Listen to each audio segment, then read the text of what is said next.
Fernando Paulsen y nuestros panelistas e invitados son una combinación clave por la 92.9 FM. La clave me escucha. Bueno, sigue con nosotros el parlamentario Jaime Mulet y se agrega Tomás Hirsch. ¿Cómo estás, Tomás? Hola, ¿qué tal? ¿Cómo estás, Fernando? ¿Qué tal, Jaime? Un gusto. Bueno, aquí estamos y estamos un poquitito tensos porque se viene la votación en el Senado del segundo 10% de las AFP, que aparentemente podría tener el mismo resultado del primero, pero han empezado a surgir voces que de alguna manera ponen una suerte de punto de exclamación respecto de que esto, si bien puede paliar para mucha gente la situación que está enfrentando, inevitablemente en algún momento dado se va a tener que ver reflejado en las pensiones, que eventualmente igual podían ser bastante bajas porque el promedio de pensiones es muy bajo. Pero claro, una cosa es que sean bajas y otra cosa es que sean más bajas.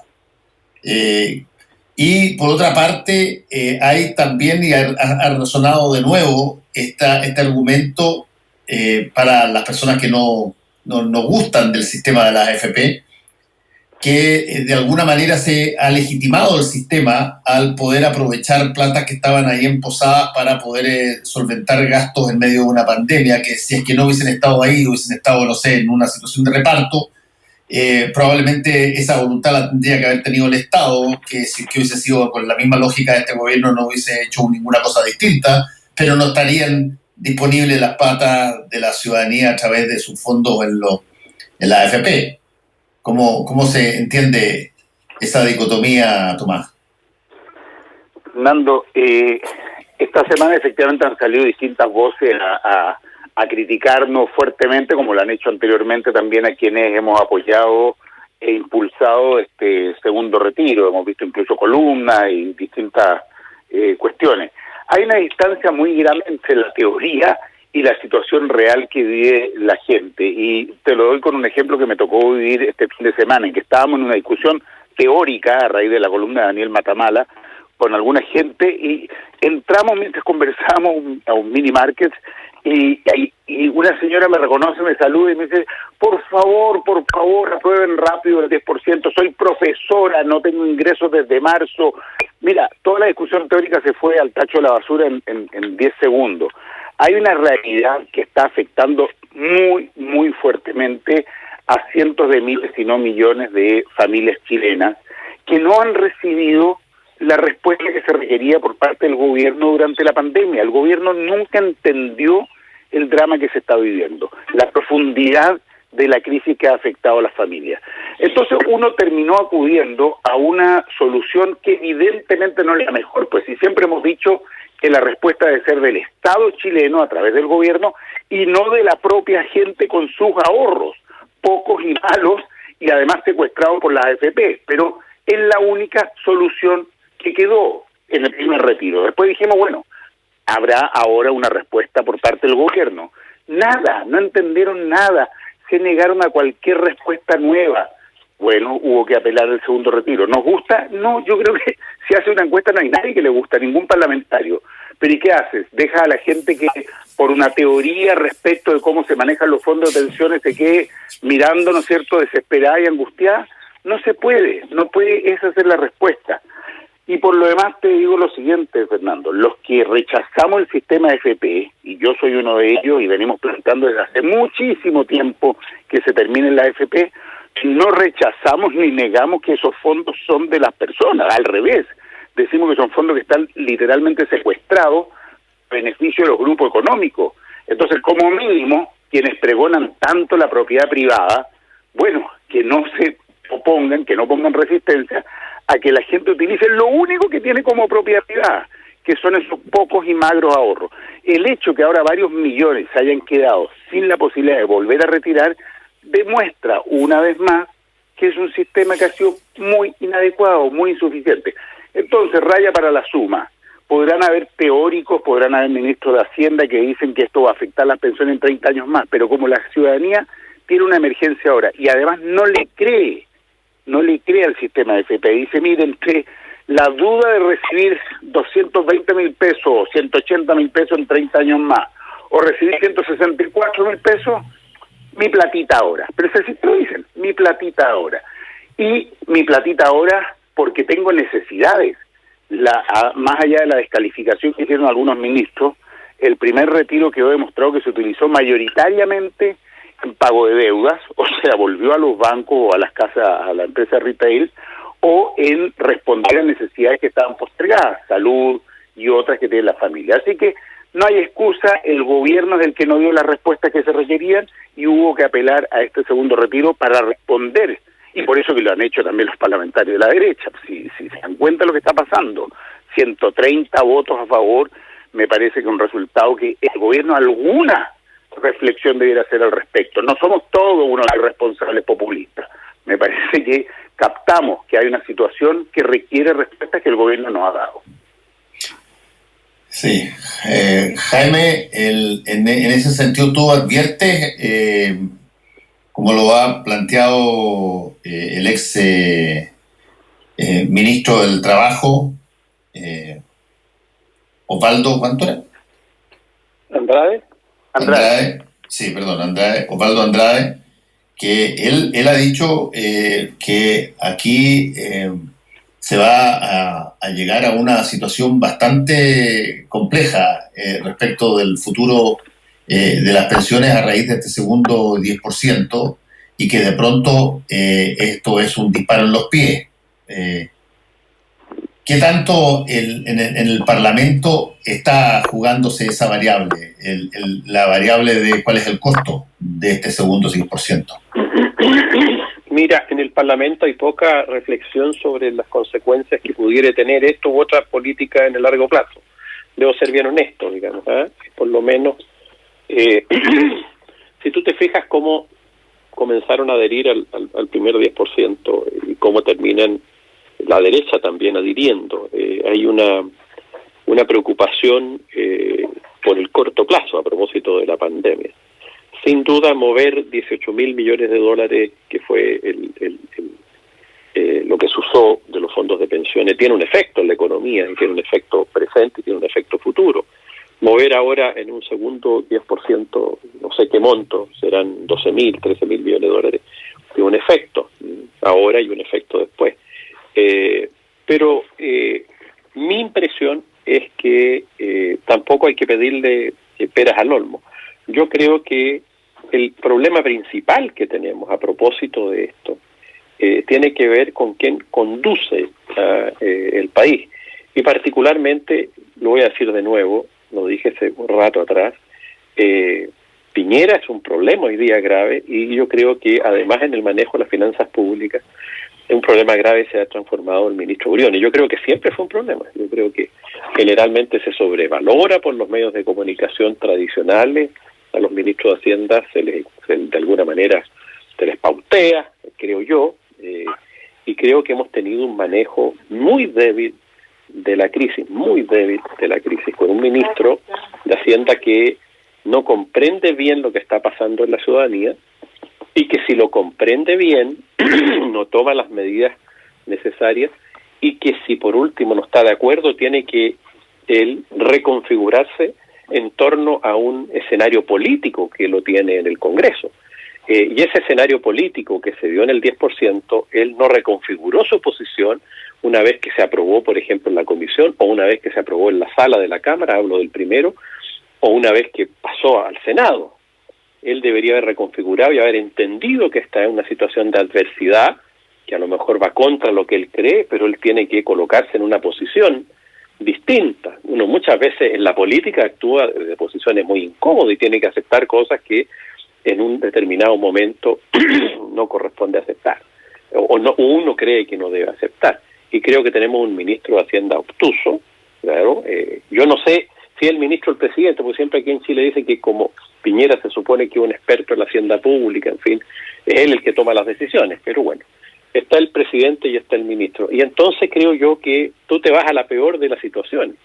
donde una medida que tiene consecuencias de corto plazo muy beneficiosa, pero tiene que tener de mediano y largo complejas al menos, si no estás dispuesto a hacer cambios profundos, eso da para una respuesta más larga, pero tú tienes un ministro que no toma las medidas para reequilibrar, te fijas tú, o para decir, mire ya, no va el segundo retiro del 10%, pero vamos con el IFE por 3 meses más, en fin, a tal porcentaje de la población y vamos viendo. Él dice, se van a perder, o el costo fiscal, además de los millones de ahorros previsionales, van a ser 6.000 millones de dólares. Pero nos sale con una apuesta de ir en ayuda al menos de 3.000, 4.000 millones de dólares, por poner un ejemplo, te fijas, para ir en ayuda de la gente que lo está pasando mal. Entonces aquí está ese panorama que es bien complejo, esto como que las decisiones complejas o que tienen efectos negativos, más bien se van profundizando en vez de disminuirlo. Y yo creo que hay una responsabilidad tremenda, y no es primera vez que lo digo, yo lo vengo diciendo hace mucho tiempo, del ministro Briones. No entiende. Y el ministro Briones no entiende que perdió con el 10% y no toma las medidas para al menos evitar las consecuencias de ese 10%, que hubiera sido llegar a un acuerdo en el Senado después del 10%, rápido en materia previsional. Más habilosa, y por eso que lo repetía, fue la diputada Hoffman, ¿cierto?, que dijo, oye, lleguemos rápido a un acuerdo en el Senado, vamos a tener que ceder. Y eso hubiera evitado lo otro. Entonces creo que hay un problema grave allí. Y por eso creo que ese es el principal problema.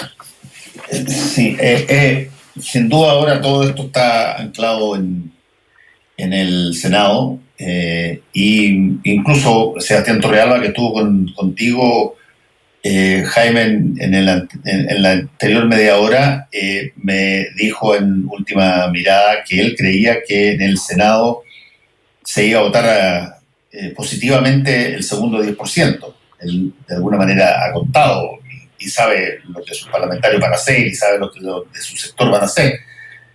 Se ha generado de nuevo esta sombra del Tribunal Constitucional al cual el presidente eventualmente podría acudir, dependiendo de cuál es la cantidad de senadores que vota, digamos.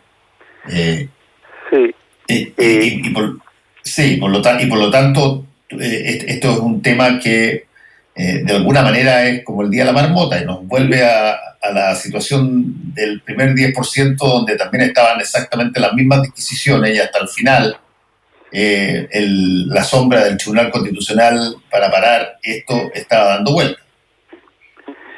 Sí, mira, hay dos reflexiones que me parecen importantes al respecto. La primera es, tomando en cuenta lo que decía Jaime antes y lo que estábamos conversando, puede sonar un análisis simplista, pero para mí se ha ido confirmando que el gobierno y el núcleo más cercano al presidente realmente no entienden o le ha costado profundamente entender cuál es la realidad de las familias chilenas. Podrán tener muchas encuestas, muchos estudios, focus groups, no sé cómo trabajarán, pero no lo entienden bien.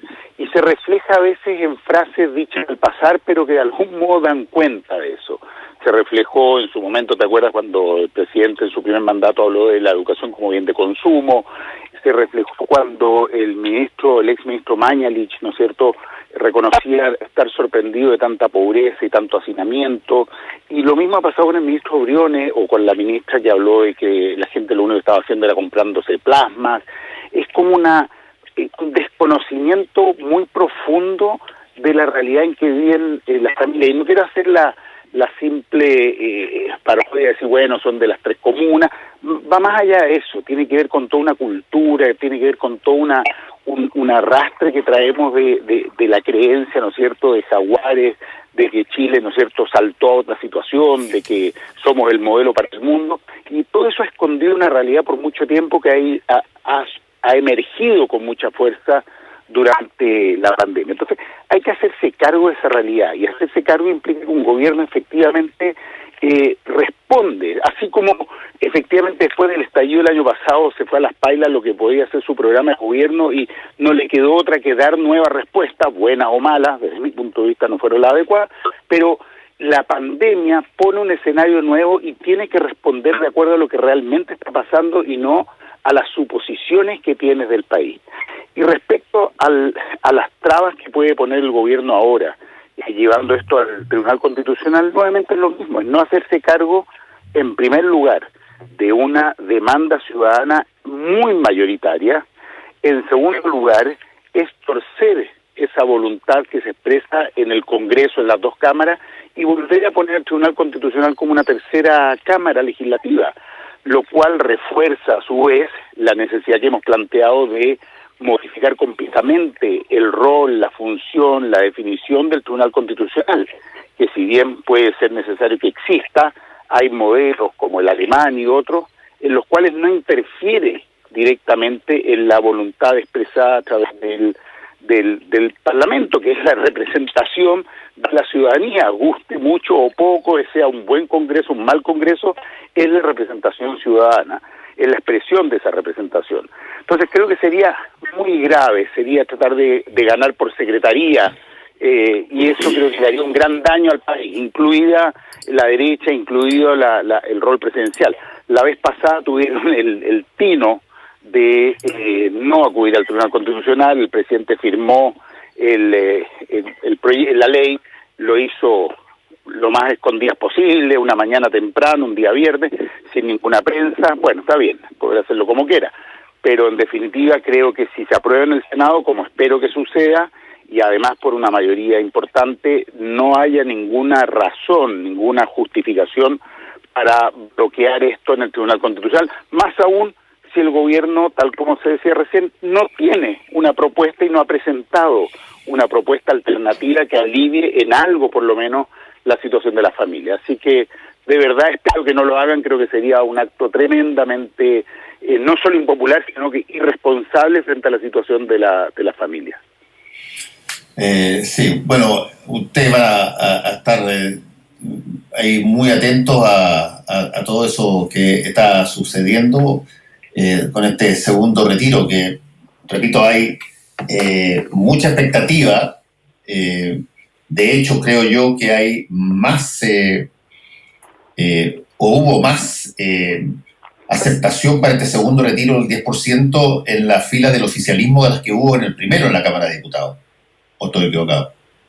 No, así es, claramente. En este segundo retiro votaron 130 diputados en la Cámara. En el primer retiro, en la primera votación hubo 95, solo dos más del quórum mínimo, que eran 93.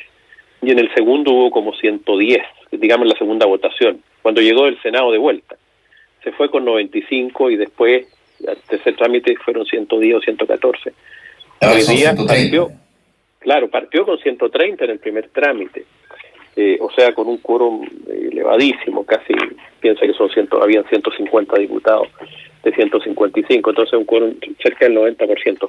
Yo creo que ir al Tribunal Constitucional aprobado que sea el proyecto por el Senado y la Cámara es una verdadera locura. O sea, eso va a generar inestabilidad social. O sea, si la gente protestó el 19, ¿cierto?, de octubre, el 18 de octubre y siguió adelante, creo que ir al Tribunal Constitucional, no obstante un apoyo mayoritario en el Senado y en la Cámara, más allá de las razones de fondo, es una situación tremendamente riesgosa, como decía Tomás, tratar de ganar por secretaría. Es muy complejo. El gobierno tuvo todo para haber hecho el acuerdo previsional después del primer retiro, y allí no hizo concesión alguna.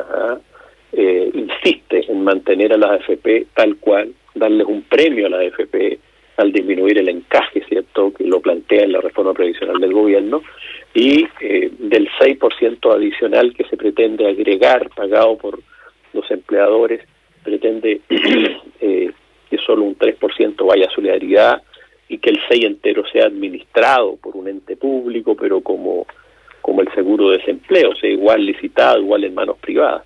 Hay ahí una orientación de parte del gobierno que mantiene el sistema tal como está. Entonces, no hay concesión allí, no hay avance. Y si no hay avance, bueno, quiero señalar que el gobierno tuvo la oportunidad del ministro de Hacienda y no entienden el argumento que yo daba recién. Entonces, recurrir al Tribunal Constitucional creo yo que es extremadamente grave. La ciudadanía ya lo sintió el primer 10%, sintió la propiedad sobre los fondos y tiene hoy día la necesidad. A mí me han llegado, hay tantos testimonios, incluso leí en la prensa el otro día que habían pagado hasta pavimentaciones participativas con el 10%, o sea, pavimentaciones de calle entre los vecinos para poder tener una vida más digna. Hay ejemplos que son tremendamente especiales, digamos, y la necesidad está allí presente. Yo insisto en la falta de capacidad política del equipo de gobierno y del ministro de Hacienda, una capacidad que hoy día no tiene y creo que le está haciendo un daño más profundo al país que el que él supone que estaría provocando la oposición utilizando el 10%. El problema es él, la necesidad está, el problema lo tiene, yo creo, el gobierno con el ministro Briones. Bueno, esto se ve cuando se comienza a partir de hoy. Efectivamente, entiendo que la discusión parte hoy día mismo, entre hoy día y mañana debiera ir a la sala, entiendo. Luego se estaba discutiendo en la comisión el día viernes, y no sé si hoy día va la acusación constitucional contra el ministro Pérez, y mañana va el proyecto del 10% a la sala del Senado, y si se aprueba mañana va a quedar listo, y la gente está esperando los recursos para enfrentar también un mes muy particular, que es el mes de diciembre. ¿Y la acusación constitucional contra el ministro Pérez, con él renunciado, digamos, cuál es el sentido de ella ahora en términos del Parlamento que han podido ocultar ustedes? Lo que pasa, Fernando, es que las acusaciones constitucionales se pueden presentar hasta 6 meses después de que deja el cargo un funcionario público, justamente para que su salida no sea una suerte de manto protector de las posibles irregularidades que haya cometido, transgresión a la Constitución y a las leyes. Es decir, la idea es que no sea esa una vía de escape, sino que se asuman las responsabilidades políticas más allá de que se esté en el cargo o no. En el caso del exministro Andrés Chadwick, él ya no era ministro también al momento de ser acusado, y sin embargo debió asumir las responsabilidades políticas que le correspondían por las acciones cometidas o las omisiones. En el caso de Víctor Pérez, a mí me parece que estamos en presencia exactamente de lo mismo. Acá nosotros no somos un tribunal penal, nosotros somos una Cámara de Diputados y un Senado que tiene el rol fundamental de fiscalizar los actos de las autoridades, y en este caso hemos llegado a la convicción en la Cámara de Diputados que el exministro Víctor Pérez transgredió la Constitución y las leyes. Eso está planteado en la acusación, me parece que hay argumentación muy sólida, por lo mismo que fue aprobada en el fondo en la Cámara de Diputados. Creo que es importante que el Senado, más allá de que él haya dejado el cargo, que haya renunciado, estudie en su mérito la acusación, y si lo hace bien, si lo hace de esa manera, a mí no me cabe duda al menos que tal como una mayoría en la Cámara de Diputados llegó a la convicción que habían argumentos para avanzar con la acusación y que esta llegara al Senado, en el Senado debería aprobarse. Yo espero que esto no quede sujeto a negociaciones políticas, a acuerdos entre algunos sectores o al amiguismo que se ha planteado como una posibilidad dentro del Senado, senadores que son muy amigos o eran muy amigos de Víctor Pérez porque convivieron y compartieron muchos años. Estos no pueden ser argumentos frente a una acusación constitucional por situaciones tan graves como aquellas de las que hemos acusado al exministro Víctor Pérez.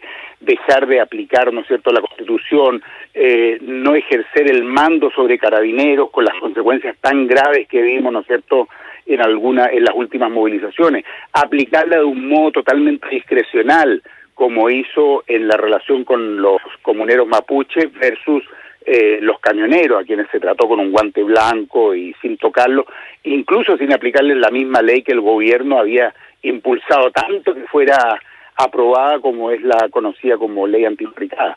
Así es que creo y espero de verdad, y creo que lo espera la ciudadanía, que no operen aquí cuestiones laterales, amiguismo, equilibrar la cosa. Mira Perú, a mí me parece que nos están dando un ejemplo. La ciudadanía se moviliza y no acepta que hayan dos muertos, ¿no es cierto?, e inmediatamente el presidente de facto, que han puesto, tuvo que salir, tuvo que renunciar, y están en una crisis política de proporciones. Acá es como que no pasara nada. Hemos tenido 3 ministros del Interior, 3 ministros, y el general director de Carabineros sigue ahí sin ser tocado, cuando claramente tiene responsabilidades directas y graves respecto a la violación a los derechos humanos que ha cometido Carabineros durante todo este año. Yo espero que la acusación realmente avance y tenga un apoyo mayoritario en el Senado. Sí, hay que ver ahí de cerca lo que pasa en Perú, porque efectivamente cuando hay países que no se han movilizado hace tiempo, que de repente se movilizan en situaciones de este tipo, cuando ya en algún momento dado, como nosotros lo subimos, hay una moneda una gota que rebasa el vaso. En el caso nuestro fue simbólicamente 30 pesos de aumento en el precio del metro. Sí. Y que en Perú, eventualmente, después de que han tenido 5 presidentes entre fugados, suicidados, presos, en torno a fenómenos de corrupción mayor. Bueno, en algún momento dado, en una de esas, la sacada de Vizcarra y la puesta de Merino es el equivalente a los 30 pesos, no tengo idea, pero está claro que ahí hay un proceso que los peruanos necesitan revisar un poquitito, porque no puede ser que 5 presidentes, que además no todos de la misma denominación política, de derecha, de izquierda, de centro, cayeron todos por más o menos la misma cosa, que fueron actos de corrupción. Claro que allá se van presos. Claro, allá se van presos. Aquí en Chile no se van presos todavía, pero yo creo que vamos para allá en algún momento. Espero que haya una legislación mucho más potente, digamos, en esa materia y más justa, digamos, y con mayor severidad. Creo que una de las cosas que hay que proponer